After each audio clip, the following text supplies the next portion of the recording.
যাত্রাবাড়িতে জনসভায় যোগ দিবেন তিনি। সেখানে দলীয় প্রার্থী নবিউল্লাহ নবীর প্রচারণায় অংশ নেবেন তারেক রহমান। সেখানে আছেন সহকর্মী মশিউর অনিক। তার কাছ থেকে জানবো যাত্রাবাড়ি সমাবেশস্থলের খবরাখবর। অনেক নেতাকর্মীদের উপস্থিতি কেমন দেখছেন? নিশ্চয়ই দিনের শুরু থেকে তাদের অনেকেই অপেক্ষা করছেন, আর খানিক বাদেই সেই অপেক্ষার অবসান ঘটতে যাচ্ছে।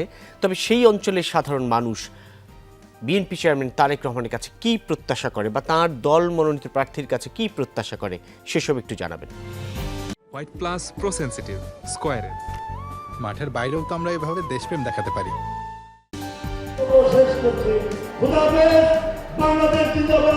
প্রত্যাশা আসলে বললে শেষ হয়ে যাবে না, কারণ সামনে যেহেতু 12 তারিখের নির্বাচন, এই নির্বাচন ক্ষেত্রে জনগণের নানা ধরনের প্রত্যাশা আছে। বিশেষ করে যখন প্রসঙ্গটা আসে যে নির্বাচনে এই জনসভায় অর্থাৎ বাংলাদেশ জাতীয়তাবাদী দল বিএনপির যে জনসভা, সেই জনসভাতে যখন দলের চেয়ারম্যান তারেক রহমান যাচ্ছেন, তখন তার প্রতি প্রত্যাশার পারদ আরও বেশি বাড়তে থাকে।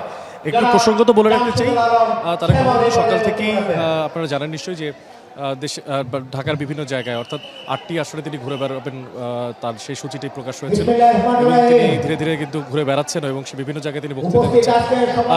কিছুক্ষণের মধ্যে অর্থাৎ ঠিক এখন যেখানে তিনি বক্তব্য রাখছিলেন তার কিছুক্ষণের মধ্যেই কিন্তু তিনি সেই যাত্রাবাড়ি অর্থাৎ ঢাকা 5 আসনের যেখানে এখানে তিনি আসবেন এবং এসে যারা নির্বাচনী গণসমাবেশের যুক্ত আছেন তাদের সঙ্গে কথাবার্তা বলবেন। বিশেষ করে দলীয় নেতাকর্মী আছেন, এই অঞ্চলের ভোটাররা আছেন, সাধারণ উৎসুক ভোটাররা আছেন, যারা এই অঞ্চলের ভোটার তারা আসলে তাদের যেই অবস্থা, সে অবস্থার পাশাপাশি আগামীর ভবিষ্যৎ বাংলাদেশের প্রধানমন্ত্রী হিসেবে যিনি আসবেন, যে কয়জন আছেন তাদের মধ্যে তারেক রহমান অন্যতম একজন, তার কাছে তার যে প্রতিশ্রুতি, সে প্রতিশ্রুতির কথা জানার জন্য কিন্তু উৎসুক হয়ে আছে।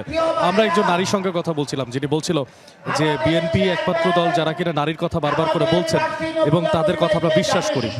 তিনি দাবি করছিলেন যে তিনি আসলে বিএনপির কোনো কর্মী নন, তিনি শুধু একজন সাধারণ ভোটার। তিনি চান নারী পুরুষের ভেদাভেদটা না হোক, আগামী নির্বাচনের ক্ষেত্রে যাতে সেই পরিকল্পনা অর্থাৎ বিএনপি যে পরিকল্পনার কথা বলছে, যদি বিএনপি ক্ষমতায় যায় তাহলে যাতে সেই পরিকল্পনা বাস্তবায়ন করা হয়। আমরা দেখতে পাচ্ছি সবার আগে বাংলাদেশের যে বড় ব্যানার করে মঞ্চ তৈরি করা হয়েছে, সেই মঞ্চতে কিন্তু এই অঞ্চলের অর্থাৎ যাত্রাবাড়ি অঞ্চলটার যারা এখানকার ওয়ার্ডের যারা এখানে ওয়ার্ডের বিভিন্ন সভাপতি, সাধারণ সম্পাদক যারা আছেন, নেতাকর্মীরা, তারা কিন্তু এখানে উপস্থিত হয়ে অপেক্ষা করছেন কখন আসবেন। সম্মুখ সারের একটা সারি যদি একটু দেখানোর চেষ্টা করানো যায় তাহলে দেখানো যাবে যে এখানে কিন্তু যারা শহীদরা আছেন তারাও কিন্তু ঠিক মঞ্চের সামনে অপেক্ষা করছেন এবং এই মঞ্চের সামনে তারা কিন্তু অপেক্ষা করছেন যখন তারেক রহমান আসবেন, এখানে মঞ্চে বক্তব্য রাখবেন।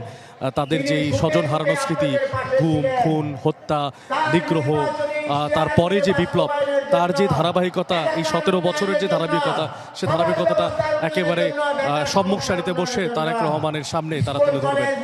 এছাড়াও এখানে কিন্তু বিভিন্নভাবে নির্যাতিত যারা এলাকাতে অনেক বছর যাবৎ ধরে এই এলাকাতে নিগৃহীত কিংবা দলীয় রাজনীতি করার কারণে বিভিন্নভাবে বিভিন্ন জায়গাতে তারা শিকার হয়েছেন বিভিন্ন নিগৃহীত যে বিভিন্ন ধরনের সন্ত্রাসের, তারাও কিন্তু চান না যে আগামী যেই ক্ষমতার যে নির্বাচন, আগামী যেই রাজনীতি, সেই রাজনীতিতে এই ধরনের নৃশংসতা হোক। সেটা যে কোনো দল, যে কোনো পক্ষ, যে কোনো মত, এই যে কোনো দল, যে কোনো মত ভেদে সবাইকে মিলে একটা বাংলাদেশ করার প্রতিশ্রুতি যেটি দিয়ে যাচ্ছেন তারেক রহমান, সেই ব্যাপারে কিন্তু তারা একমত হয়েছেন এবং তারা বলছেন যে তাদের নেতা অর্থাৎ তারেক রহমান কিন্তু দেশকে সঠিক পথে, সঠিক জায়গায় নিয়ে যেতে পারবেন। আমরা কিছুক্ষণ আসলে এখানে ডগ স্কোয়াডও দেখতে পাচ্ছি।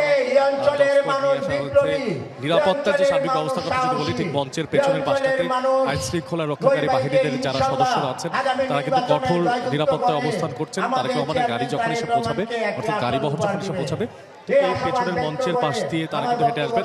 সেখানে ফুলেল সম্বর্ধনা দেওয়ার জন্য কিন্তু সেখানে প্রস্তুত হয়ে আছেন নেতাকর্মীরা এবং পাশাপাশি উৎসব যারা জনতারা আছে, বিশেষ করে এই যে যাত্রাবাড়ির রাস্তা, সেই রাস্তা কিন্তু বেশ সংকীর্ণ, অলিগলি, পাশাপাশি এই অংশটার ভেতরে যদি বিল্ডিংগুলোর কথা চিন্তা করি, একই একটা ছোট বাড়ির ভেতরে অনেক পরিবারের বসবাস। তারা কিন্তু জানালা দিয়ে এক নজর দেখার জন্য, ছাদে এক নজর দেখার জন্য তারা কিন্তু অপেক্ষা করছেন এবং তাদের প্রিয় নেতার পাশাপাশি আগামীর বাংলাদেশ গড়ার যিনি পরিকল্পনার কথা বলে যাচ্ছেন তার মন্তব্য শোনার জন্য কিন্তু তারা তার বক্তব্য সশরীরে দাঁড়িয়ে, তার মুখোমুখি দাঁড়িয়ে শোনা এবং নিজের কানে শোনা, সেটার মধ্যে এক ধরনের পার্থক্য আছে এবং সেই পার্থক্যটাই হয়তো আজকে ঘুচাবেন সেই যাত্রাবাড়ি অঞ্চলের মানুষ বা ঢাকা যে সংসদীয় আসনটি সেখানটা, সেই অঞ্চলের মানুষ। অনেক ধন্যবাদ মশিউর অনিক।